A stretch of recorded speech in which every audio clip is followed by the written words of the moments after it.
I will just run through a small kind of quiz, and you guys can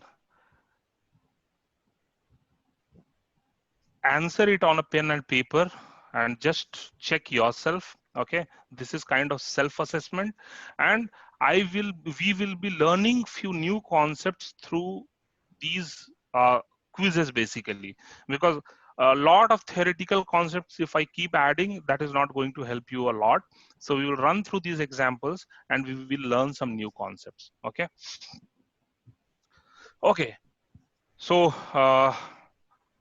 the first code is, I have two variables. One is my name equals to Amit. Second variable is x equals to 1. Third variable is y equals to 10.0. So what is the data type in variable my name?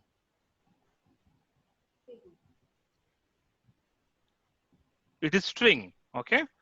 As mentioned, Python is a dynamically typed language. So whatever value you provide here, the same data type will be assigned to this variable my name. So my name equals to Amit. It is a string. Okay. Now, what is the data type of X? When I say data type, always remember, like when we are discussing data type, so we will be talking in terms of data types in Python. So although we call it as integral, the data type in Python is int, right? If you remember, like here I was discussing, where is that? So in first class, if you see, and anyways, like from today onwards, I will be sharing all these annotations that I'm doing in the classes. Okay, so that is also going to be helpful for you guys. So you will need to answer me something this way. For integral, say int. For float, float. For boolean, say bool. And for a string, say str. Okay. So what is the data type of X? It is int. Okay. The data type of Y is float. Now, if I run this, and then there is a function called as type in Python, which you can use to print the or check the data type of the variable. So all you need to do is type and then add the variable name here. So if I run this, it will say float. And that is what I expected, right? Like y is float value. Similarly, if I change here, say x, and then I run it, it is integral values. If I say my name, it will be string. Okay. And print function is to print the value. So if I say print my name, what it will print? It will print Amit. What is the type of my name? str. Type of y? Float. Okay. Another data type which is there. So here we discussed string, integral, and float values. Another data type is Boolean. So A equals to true, B equals to false. So this is how you write true, false in Python. Okay. The T is caps and rest of the things will be small. You cannot write this way. This is not correct. You have to specify T in caps. So this is a keyword in Python, which is Boolean value true. So A equals to true, B equals to false. Okay. Now, what is type of A? Bool. Bool. So if I print it, it is bool. If I say print A, what it is going to print? True. True. Okay. So this is how your Boolean data type is there. Okay. Now, comparison operators. Okay. If I say A double equals to B, what it should print for me? So if you see here, the value of A was true, the value of B was false. And now if I'm saying A double equals to B, what it will print for me? False. It will print false, correct. A not equals to B, true or false? True. True. True. A double equals to 1, what it will print? True. A double equals to 1, A is true, and it will print true. So here's something we need to understand. So I had assigned the value to A as true, and here I am doing a comparison A double equals to 1. So this is something you need to understand. Python stores everything, not just Python, your computer or your any programming language, they understand only zeros and ones. These are high level language interface for us to communicate with them. Otherwise, they always understand in zeros and ones. And true is 1 for the computers. So even like in A, I had stored the value true, and if I'm comparing it with 1, it will give me an output of true. If I say B double equals to 0, what it will print? B was True. false initially. True. It will print True. correct. Now if I say 1 less than 2, what it will print? True. 1 less than 2, it will print true.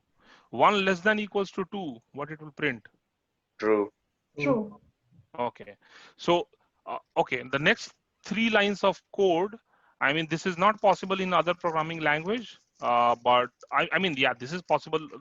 This 1 less than 2 and 2 less than 3, this is possible in other programming language. So, okay, first of all, what will be the output? 1 less than 2 and 2 less than 3? True. True. True. Okay. Yeah, so this line of code is not possible in other programming language, but you can have it in Python. As in 1 less than 2 and 2 less than 3, you can have all these 3 statements in just one single line saying 1 less than 2 less than 3. Okay, so this is also going to give you true. True. Okay, this is shorthand notation for line number 18. So whatever you are seeing on line number 18, this is a shorthand notation for that. Okay. Okay. Now let's run through this some more examples. X, I'm storing an integral value 2. Y, I'm storing a float value 5.0. So if I say type of X, what it will print for me? So okay, Int. I just Int. want to sure. I just want to mention something over here. In Jupyter Notebook, by default, like whatever I'm giving function or something, so whatever will be returned from this function will be printed in Jupyter Notebook. So sometimes I code that way, okay? But it will not work similar way in your Python ideally. You will need to explicitly give print statement, okay? So just assume that you have a print statement over here, print. In Jupyter Notebook, without print also it will work, but for you, you have to write print also. So type of X is Int. int. Type of Y is Float. float. Okay, forget about type of Z. It's not there. Okay, X plus Y is Float. man. No, sorry. 7.0. 7.0. Yeah, right. So here, what we need to understand, why 7.0? Why not just 7?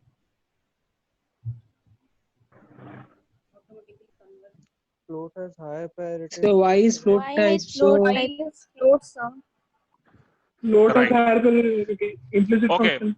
Okay. Forget about those higher priority and everything. Just one thumb rule. Whenever you are doing any operation with float values, your output is going to be float. That's it. Okay. So because one of the number here is float and I'm doing some operation with float, the output will be float. So it will be 7.0. X multiplied by Y, what will be the output? 10.0. 10.2, sir. 10.0. Okay. Now A is 10. Type of A is? String. Int. String. Int. Int, sir. So okay, so here something here we need to understand. Whenever you have anything in double quotes, single quotes, triple quotes. String, sir. Sorry, string. Okay. Don't sing in chorus. Okay. So A equals to 10 because I have in double quotes. It will be string, not a number. Okay. So if you remember, like the input function, now you need to understand here the input function that you were using, even if you provide 10 there, the input is going in this format, and what you were doing, you were typecasting it this way. You were typecasting it to int. Okay, now if I run this, what will be the output? Int. Int. Int. Clear? Okay, same thing I have done here also. Okay. Okay. Similarly, like a of 10, why this same example again? Okay, forget about it. Okay. Now here is a simple problem just to check if the number is greater than 0, less than 0, or equals to 0. So simple if then else block to make you understand or maybe highlight the syntax, you can think that way. So I'm taking an input, then I'm starting the if block. First I'm checking if it is equals to 0, then I'm printing 0. If it is greater than 0, print positive. And here I'm not, okay, please keep yourself on mute. Okay, and in third line, basically the third if else, I'm writing here else. I could have written if a less than 0, but why I'm writing else? So you need to just think a little bit. If number is not 0, if number is greater than, if number is not 0 and if number is not greater than 0, then it has to be negative. That's why default negative. Okay, you can write here elif and add the condition also, but else makes more sense here. Okay, now if I run this and if I give number 10, enter, positive. If I run this, give number 0, enter, it's 0. If I run this and give a number -5 and negative. Okay, so whenever you write your program, just do a dry run, take some sample test cases, some corner test cases where you think your code might fail, and validate your code with all those test cases that you have prepared. Do Sir, a can you dry run. repeat it? Okay. Which part you want me to repeat? Sir, that LF one. Okay. So I was saying, here I can write, okay, let me just write this code again. So here I can write elif a less than 0. I can write this also. I can write the code this way also. Okay, I can have elif and I can check the condition. But if you remember, if then else executes or runs in a sequence, the first condition will be checked. If it is not true, then only second condition will be checked. If second condition is also not true, then third condition. Please keep yourself on mute. Okay. If second condition is also not true, then third condition will be checked. So if I can, if the execution is happening for third elif, I can be sure that all the conditions above are false. Correct? Because it goes into sequence. If any of the condition is true, that block will get executed and rest of the block below will not get executed. That is what we had discussed with one problem yesterday. If you remember, you need to print, check if the number is less than 100, print less than 100, and if the number is less than 50, print less than 50. And if I wrote the code in same sequence, the code never reached the second check less than 50. I had to change the sequence for it to work properly. So if the above two statements are false, then only third statement will be executed. And if third statement is getting executed, then I can be sure that first two statements are false. Simple, right? So when I'm saying the first two statements are false, that is the number is not 0 and the number is not positive, then the number has to be negative, right? Then why do I need to check this? I don't have to check this. I don't have to validate this. That's why I'm just doing else. If I run this code, this will also work fine. Enter 10, positive. Enter 0, 0. Enter -5, negative. This is also working fine, and this will also work fine. But the only thing is, here I am not doing additional condition check. So the whole idea for this problem, and like to be more, I mean, speaking a lot about this else and elif. I mean, you will think like there is not a lot of difference. What is the problem if I just add elif? The only thing I'm trying to make a point here is the sequence of if then else, and the another important thing is like the third statement or nth statement will get executed in if elif block only if n minus 1 statements above are false. Okay, and if the first n minus nth statements are false, then only n plus 1th statement will get executed. That is the whole idea. Okay. Okay, hope you guys have understood the concept. Now let's just run through some of the for loops. Okay, 1 second. Like if it is not very important or something, if you have some specific question, please put it on chat, because otherwise you guys are forgetting to unmute yourself and then there is a lot of disturbance. Okay. In this question, there is nothing to do with the sequence because all the conditions Agreed. are covering. Agreed. Here, even if you put negative as your first statement, positive as your second statement, or third statement, it will work fine.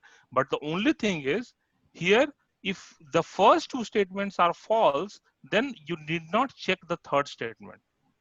That is the point here. So if I'm taking positive and negative for like the first two statements are positive and negative, then I did not check for 0.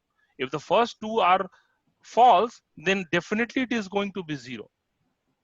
Okay, to make the things clear, I can write the same code this way. I can check here. I can make the changes here. If a is greater than 0, positive. Oh man, what I did.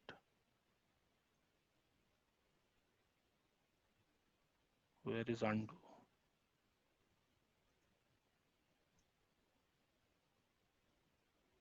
Okay. Okay. So here I will write elif print 0 else. Yeah. So here, if I run this, this will also work fine. Okay. The point I'm trying to make here is if these two statements are false, then I did not check for the third statement.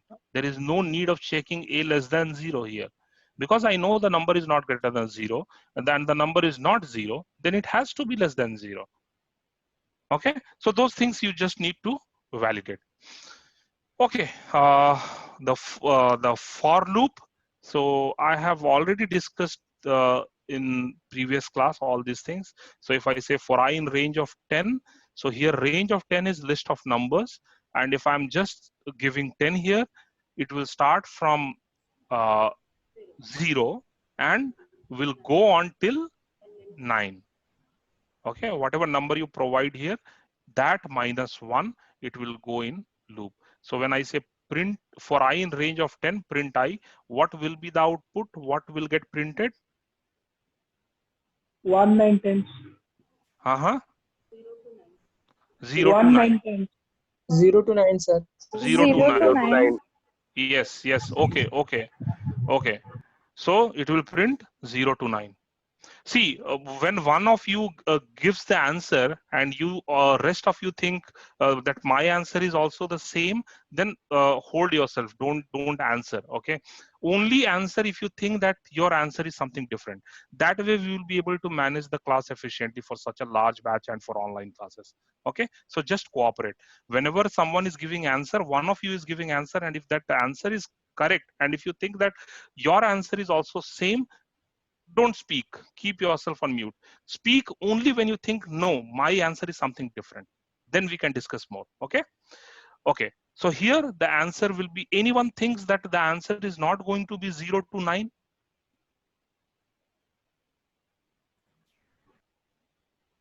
Okay. Now, if I run this, it will print 0 to 9. Okay. ठीक है. The other thing is, yeah. I was thinking of something. Okay.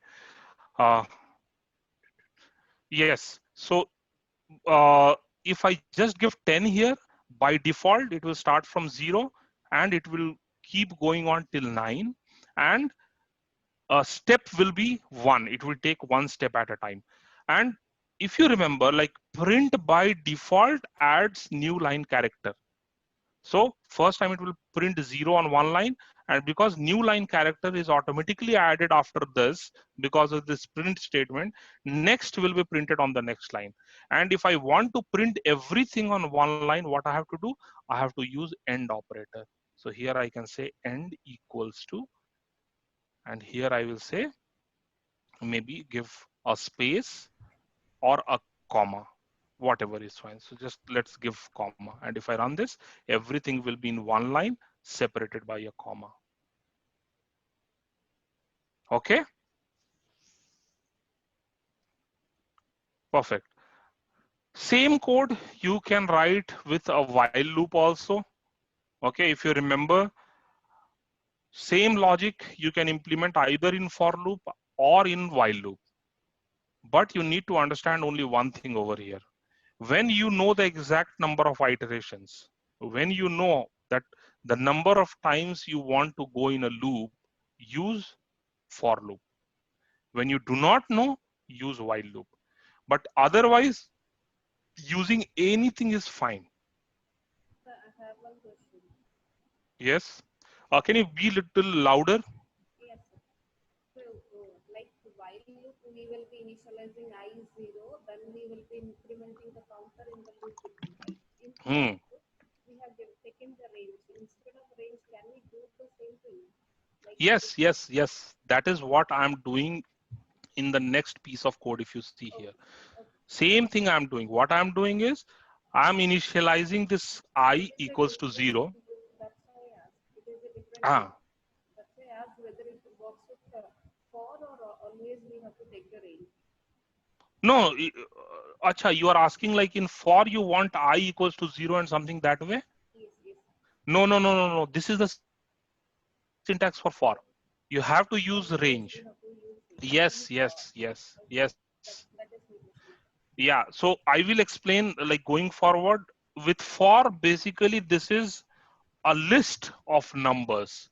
This is a sequence of numbers or sequence of elements. Okay. Okay. What I understood in for loop, either we can, if we are dealing with numbers, we will go for the range, and if we are going with the characters, it will be a list or a string. Exactly. Yes, you're We cannot correct. iterate through incremental steps and all, right? Hmm. Suppose Okay. I want to skip to, like how we used to do in the while loop, because I want to print only even numbers. So 4 Okay. 5. So how Okay. can we do it in for loop? By step Okay. size. Giving the step equals to Hold on. All your questions will be cleared. Okay. Who is this, by the way? see, So all your questions will be covered. Like we will be going through steps. For now, just remember, like when you are dealing with numbers, so I will let me just try to clarify a few things here. So this syntax which you are seeing in, like when I was discussing in previous class, if you remember the syntax I was trying to explain. So this is what I was trying to explain in previous class. If you see this, the syntax I was explaining, where is that?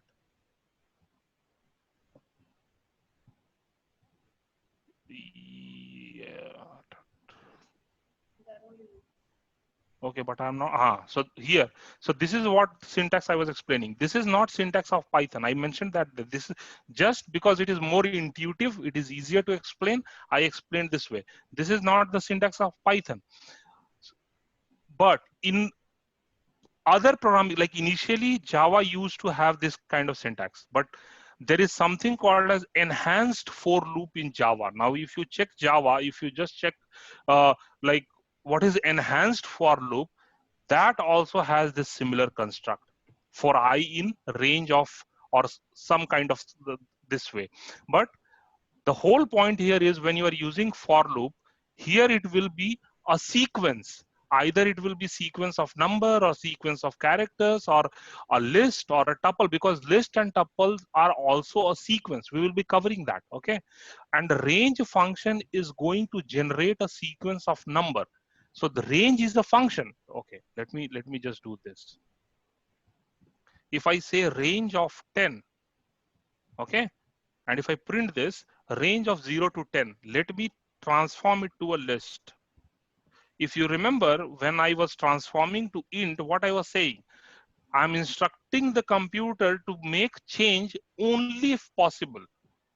It cannot convert a to numbers. It can convert 10 within quotes to an integral value 10. So if I do list of range of 10, now if I print it, see 0 to 9. So this function, you can assume it is a sequence of numbers starting from 0 till n, till 9. Okay. Similarly, if I give 2 comma 10 here, now you see it starts from. Now let's take 2 steps here and see 2, 4, 6, 8.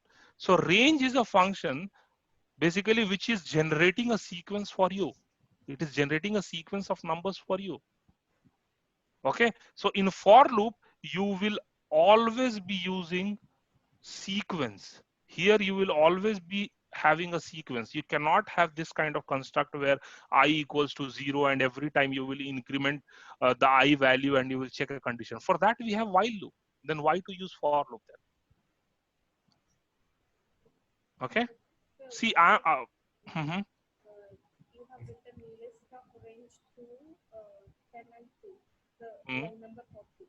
The list is actually what it is trying to typecast, or it is the syntax? No, range 2 to 10 to 2, whatever I'm written here, this will give your output. Let me complete. The output will not be formatted. Okay. The type of that data is range itself. But I'm saying, like when I'm typecasting it, I'm saying that transform it to a list so that it is more readable. That's all. Like if I remove this list part, it will not be readable to you. If you run this, it will give you something this way. So what is this actually? Is it another type? 1 second.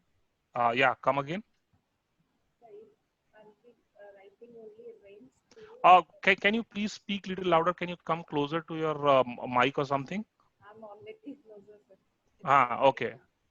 Yeah, tell me. Whatever syntax written in 41, the output is same, right? So what actually is it? Is it type, data type of range, or what it is? As you said, it is not readable. So what exactly is it? Range is Okay. I got your question. So like why your question is why we are getting this range 2 as an output, correct? Yes. Range is a function. So when we are discussing object-oriented programming, there you will understand that. So basically you can think of range 2 when I'm doing this, I'm kind of creating an object, and that object is printed this way. Now, if you want to serialize that object, if you want to check what is actually there in that object, then I'm transforming it to list to make it more readable. So for now, hold on for some of the things, because we have not been discussing object-oriented programming or anything right now, okay? But you can think of this, the output, that it is an object which is returned to you. So when I'm using range function, it is returning some value. When we will be discussing functions will always return some value to you, right?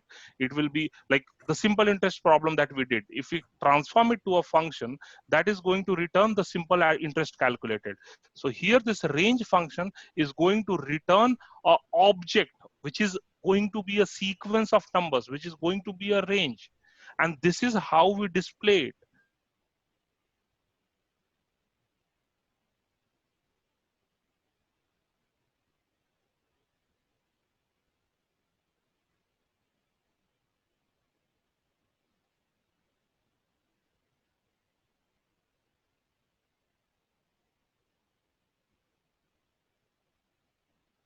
understand that what are the actual values stored in it. That's why I'm doing a typecasting here list. But whatever, I mean, you can use here list of range of 10. That will also work. Okay, there is no issues with that. But this will also work. But the only point is a range of 10 itself is self-sufficient. Python understands that when I'm saying range of 10, it is sequence of numbers from 0 to 9. There is no need for us to transform it to a list explicitly. This is only for to make you guys understand. Otherwise, you can write this way. This is also fine. You can remove this whole list thing. This is also fine. Python understands, like when I'm saying range, it is a sequence of number from 0 to 9. When I'm saying range of 10. I hope I made my point and you are clear. Okay. And with for loop, you will always use a range, or here you will have some sequence. Okay. So, okay, let me give another example. I can say for I can have a list here. Let's say Amit, Chandan, Syllogistic or something. Okay. And then if I say print I, sorry, I have written in here for I in, or maybe let's say name. And then I say print name. This will print Amit. Then in next line, it will print Chandan. And in next line, it will print Silo. Okay. If I run this, Amit, Chandan, Silo. Because here, what is the value of name first time? It is Amit. Then next loop, it will be Chandan. Next loop, it will be Silo. So when I'm saying for range, I in range of 10, it is sequence of number from 0 till 9. So the first time the value of I is 0. Second time it is 1. Third time it is 2. Fourth time it is 3. That way it is going in sequence. You are not doing increment of I or anything in for loop of Python. But ideally, behind the scenes in backend, that is what is actually happening. Because as you know, Python is written in C. So in C, you have to write similar kind of construct. So something behind the scenes, this is just a high level programming language, and it makes the life of developers a lot easier because few of the things are inbuilt. You don't have to explicitly write a lot of things. Okay. Okay, I hope this is clear.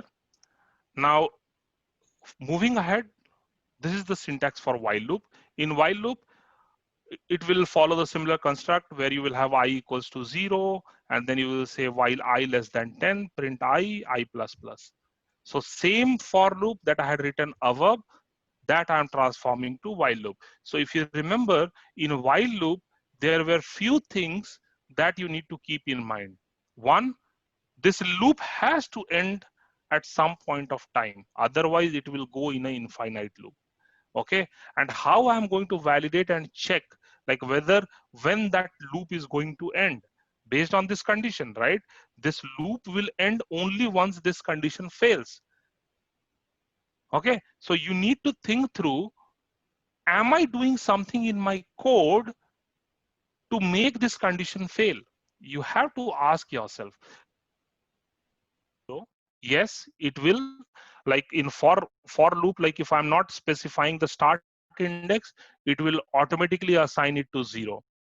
Okay, that is correct. The next question is, how do I remove the comma from comma after 9? How do I remove? Man, let's understand the concepts first. Okay, because I'm giving end equals to comma, automatically like after every line it is going to print comma.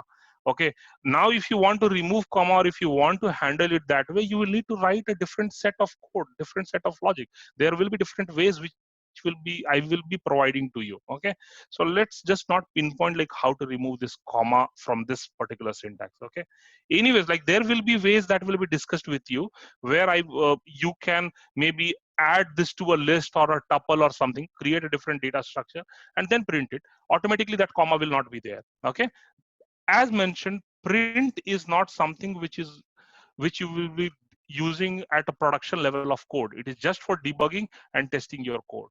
Okay, so to make things easier, I'm explaining this syntax, okay, how you will be able to debug and test your code. Okay, fair enough. The next question is why there is a comma at the end in the for part. Okay, I think same question, but again, I will mention the same thing. There will be different ways which I will be explaining in future classes. You will need to use that. Print is not that much flexible that you can, I mean, this is a print statement and I have explicitly written like after every, don't add a new line character, but add a comma at the end. That's why it will print comma, okay? The next question is, sir, can I use I++ instead of I equals to I plus 1? So I++ is syntax from Java and other programming language. In Python, we do not have I++. We have a different syntax, which is something like this. I plus equals to 1. Okay. This is the syntax that you have in Python. You can use this. Okay. But anyways, I will suggest that for now, write code which is simple to understand, okay, for your instructors and for me as well, okay, and this plus and everything comes in handy when you write a big program, okay. But now I will focus on understanding the concept and maybe using simple constructs to solve your problem. But yes, you can do it, but instead of I++, use I plus equals to 1. Okay, so I plus equals to 1 is equivalent in Python at, oh man, sorry. Yeah. I plus equals to 1 in Python is equivalent to I equals to I plus 1. And if I give here I plus equals to 2, this is equivalent to I equals to I plus 2. Okay. You can follow this construct. Okay. There are other questions, sir. For printing the names, if we need to put comma between the names, then we need to add end. Yes, right. You are right. If you want to add comma separated here, all you can do is comma end equals to, and here you can give comma. And if you run this, it will print this way. Okay. Okay. Coming back to while loop. So the thing that we need to remember here is we need to make this statement false at least somewhere in our code. Okay, if it is true in the beginning. So let me run this code. It will give me similar output 0 to 9, and all the things that we were discussing in this start, index, and step function we can do here. I can have start as 1, and I can take steps as 2. Then my output will be the number is starting from 1 and taking 2 steps. So 1, 3, 5, 7, 9, all the odd numbers. Okay, so in range, the syntax was this way: start index, end index, and step. In while loop, the counter that you initialized will be your start index. The condition that you are checking, there you will be specifying your end index, and the increment that you are doing within your code, that will be your step. Okay. Similarly, like for I in range of 3 to 10, print I, this will also be something. Duplicate code, not much difference. Just like I'm starting from 3 here, and same code in while loop, starting with 3, incrementing by 1, doing till 9. Okay. Same code again, start index, end index, and step. Same code here, start index, end index, and step. Okay. Okay. Okay, I see some questions here. Sir, in the same way, results of multiplication tables can also be prepared using while loop in Python. Yes, correct. Yeah, it can be done. What will be the output for if I less than 2 or 2 less than 3? Okay. 1 less than 2 is true, and 2 greater than 3 is false, but because you have OR statement, if either of the two statements is true, okay, when I'm just reading through the chat messages, it will be more relevant because it is sent to everyone. Just go through the chat messages so that you understand like what I'm discussing. So this question is from Sulagna Nandi. And the question is, what will be the output for if 1 less than 2 or 2 greater than 3?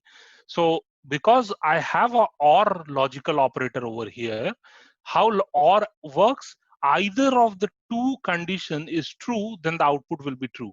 And here one of the condition is true, right? 1 less than 2 is true. So the output will be true. Okay.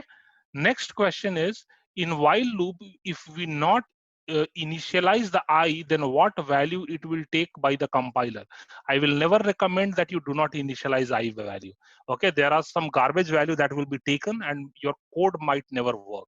Okay, and the garbage value as in like there will not be any default or anything. Depending on your system, it can take any value. So always, those are the basic steps. You have to always initialize the value and always check the condition and make some changes in that initialized value so that your loop terminates at some point of time. Okay. Next question is, sir, how do we calculate number of alphabets in a list of names? Okay, I will not be discussing specific questions because these questions might be coming in your lab assignments and other things. But like we will be covering some of the concepts related to this, so you will be yourself able to solve these problems. Okay. Okay. But because you have asked, let me just check once again. So the question is from Suranjit Mohanty. The question is, sir, how do we calculate number of alphabets in a list of names? Okay. So I didn't get the question well. So basically, like there is list of names in my previous example, Amit, Chandan, and Silo. So basically, you want to calculate the number of alphabets in Amit, the number of alphabets in Chandan, in a number of alphabets in Silo. If you want to do that, then there is a function called as len. Okay, all you can do is print len of name. Okay, if that is your question, that will be the answer. Instead of printing just the name, print len of name. Okay, and if you want what, okay, next question is, sir, what about nested for loop? Can you give one example of it? I will give it in future classes. Okay, hold on for that. But right now, all your assignments and everything will just require a single loop. Nested loop and everything will be covered. Okay. Okay, so okay, let me maybe the question that was asked, you can solve this way, len of name. That's it. You can remove this end part for more visibility, like line by line. So the first 4, the second 7, Silo is 4. Okay. If you want to print name also, so give name, comma, and then len of name. Now it will be Amit 4, Chandan 7, Silo 4. All these things you can do. Okay. Okay, fair enough. Let's move ahead. Yeah. Now I will be discussing a little bit about strings. Okay. All this while I have been saying sequence, but like sequence as in like tuple, list, all of these things are sequence. Okay, let me just do a little bit of whiteboard and then I will explain some of these things in more detail in future classes. But for now, just try to understand this way. Okay. So when you use a programming language, I was discussing, right? One variable can store one value. So if you have variable X, it can just store one value. Either of the data types which are there, the primitive, we call it as primitive data type. So either of the data types which are there, integral, float, Boolean, your string, all of these are primitive data types, something which the programming language provides to you. Okay, but there are some data types which you can create yourself. Okay, for example, let's say I'm working with complex numbers. Okay, complex numbers are not something which is or maybe although like there is a data type in Python for complex also. Let's take an example like vector. Okay, so vector is what? It is a of I plus b of j, right? So vector is what? In this coordinate geometry, there will be a line, and this is your, let's say, I, and this is your j. So this will be magnitude, this one, a of I plus b of j, right? This is your a and this is your b, this is I, this is j. Now you do not have a handy data type to work with vectors, so you can create your own data types to work with these kind of like data types. Let's say I want to write a program which will add 2 vector numbers. How can I do that? I have to write my own program for that. Python doesn't support for those things. Okay, so I can create my own data types. But the primitive data types which are there, those are int, float, boolean, and string. These are 4 primitive data types in Python. Okay, now one variable will just hold one value. We have discussed that. We also discussed some of the use cases, like what if I want to store marks of 100 students? One possible way, one simplest possible way will be to have 100 variables and store the marks of the student. But that is not going to be very efficient because I have to manage 100 variables, right? I may not be able to manage 100 variables in my code. That will be a lot difficult. So for that, what we can have a specialized data type, a specialized data structure, which can hold that all values in a container, and I can refer them with a common name. So I can have a variable marks, and I can store all the values in a list. So 98, 75, 87, and so on. Now, this single variable name marks is storing all your 100 data. And to access these marks, you can use index. So marks of 0 will be the first value. Marks of 1 will be your second value, and so on. So these are called sequence. When you are able to do this kind of, you are able, when you are able to use index to fetch the values, those are sequence. Okay. Let me explain this a bit.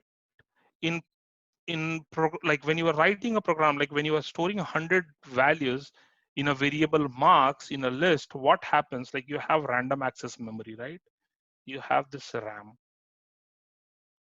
Now it will search for a memory space of size 100, and randomly it will assign that memory to the variable marks. And here you can store all your values. Okay, again, this is how usually happens in arrays and other programming language. Okay, but in Python there is something different that I will explain. But right now, to make it simple, just assume this is how it works. Okay, marks, and this is your memory location. Now what happens if forget about the value here. So let's say the value is 98. Forget about this value. This 98 will be stored in some memory location, right? There will be some memory ID. So let's say that ID is 500. That ID is 500. Okay, so the next memory ID is going to be 501. Next will be 502, 503, 504, and so on. So this variable marks knows about the memory address of the first element. So it knows about 500.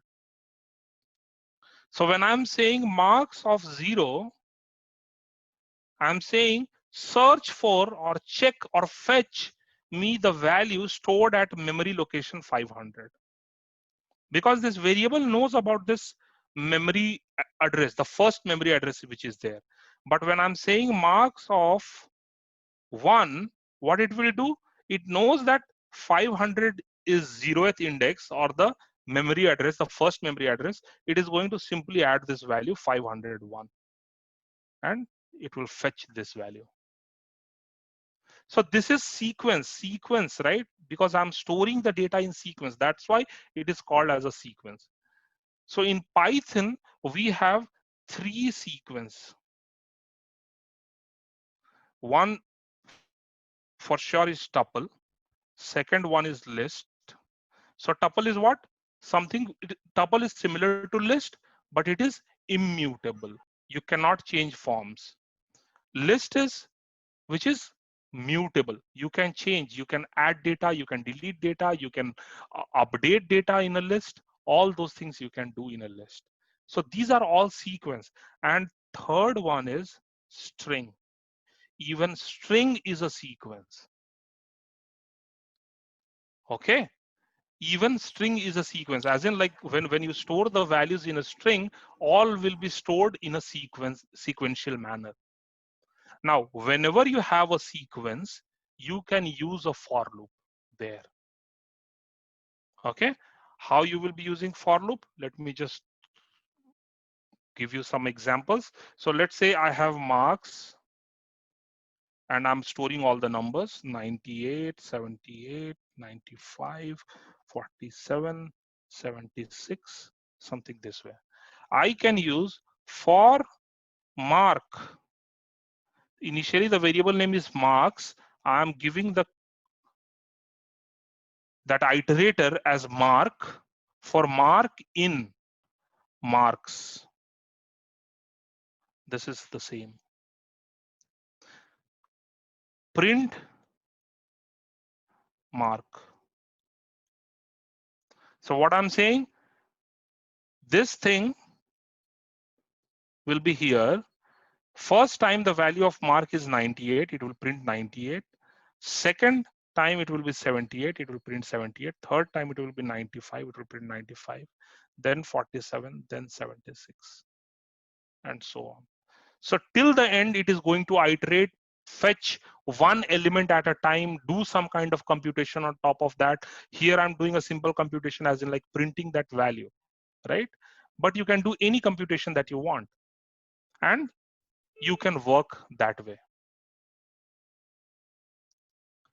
Okay, that is how your sequence works. So let's say if I want to print all the characters in my name, I can say for, because I said, right, string is also a sequence. So if I say for char in Amit, I can have a hard-coded value or some variable, whatever is fine.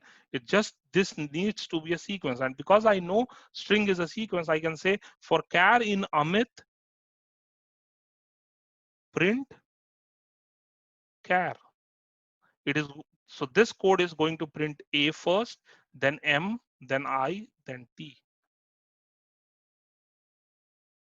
Okay, so the things we learned in sequences, first thing, you can use for loop with sequence.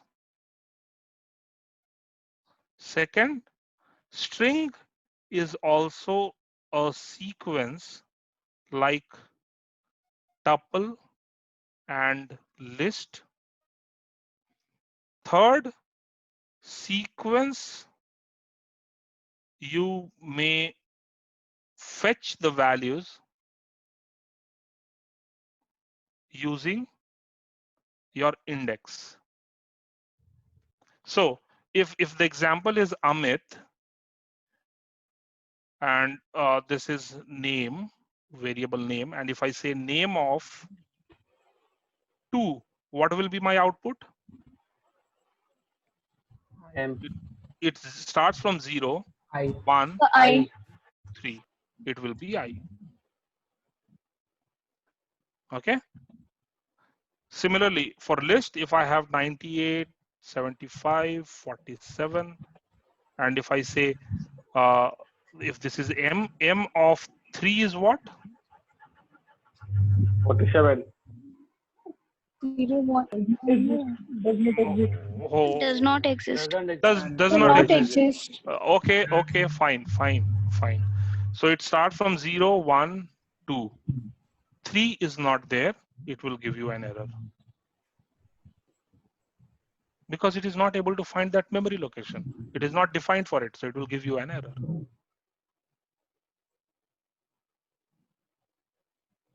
Clear? Yes, no? Yes, sir. Okay. Yes, Again, I see some questions on the chat. Okay. 1 second.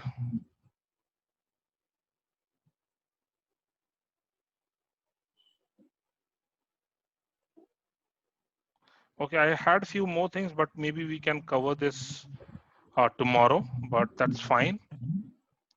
Let me discuss the questions first.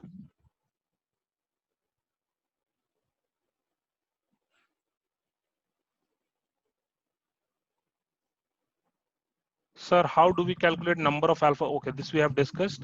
Sir, what about, okay, this we have discussed. Sir, share your screen. My screen is shared. Pratik Manthan. You guys are able to see my screen, right? Yes, sir. yes, Okay. sir. Yeah, the next question is what are reference data types? See, don't bring these kind of questions. It is really difficult because I will be discussing these things in sequence. Maybe it will be helpful if you try to focus on what I'm discussing right now. Okay. So reference data types and everything will be covered. Don't worry about it right now. Okay. Next question is for marks in range 1 to 101, I int input, is this okay? Perfect. Yes, you can do this way. That means you are trying to accept 100 marks in just one variable. But where are you storing it? Every time it will be overriding the value of I.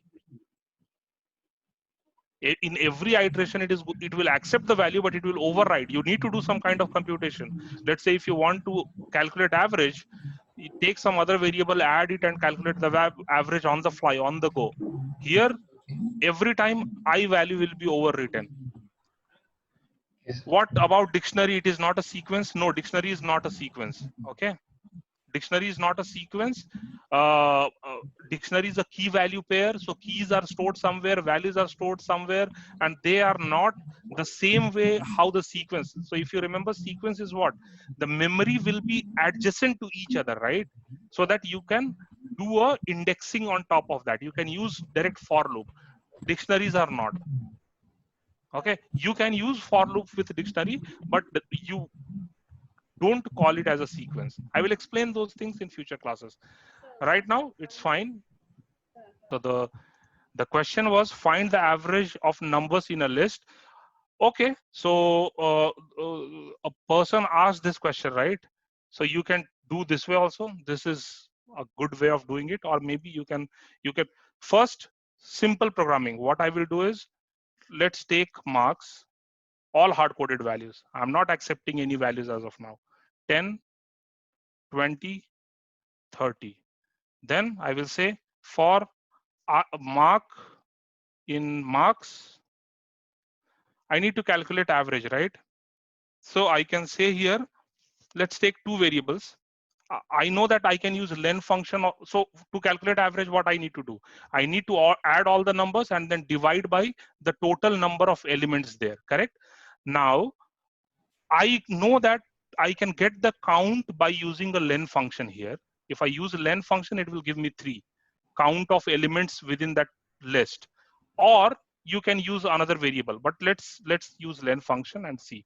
So for mark in marks, I will say sum equals to sum plus mark. And let me initialize sum equals to 0 here, and then sum equals to sum plus mark. It will add all the marks, and outside this for loop, I can say print average, which will be sum divided by len of marks, right? That's it. So average is 20. 20 plus 10, 30. 30 plus 30, 60 divided by 3, 20. This is what you have to do. Now you can add more on top of this. Like maybe input function, split function, all those things you can apply and solve this problem. First, try to solve the problem always with maybe some hard-coded values, some basic scenarios, basic use cases, basic test cases. Then try to modify or enhance your code more.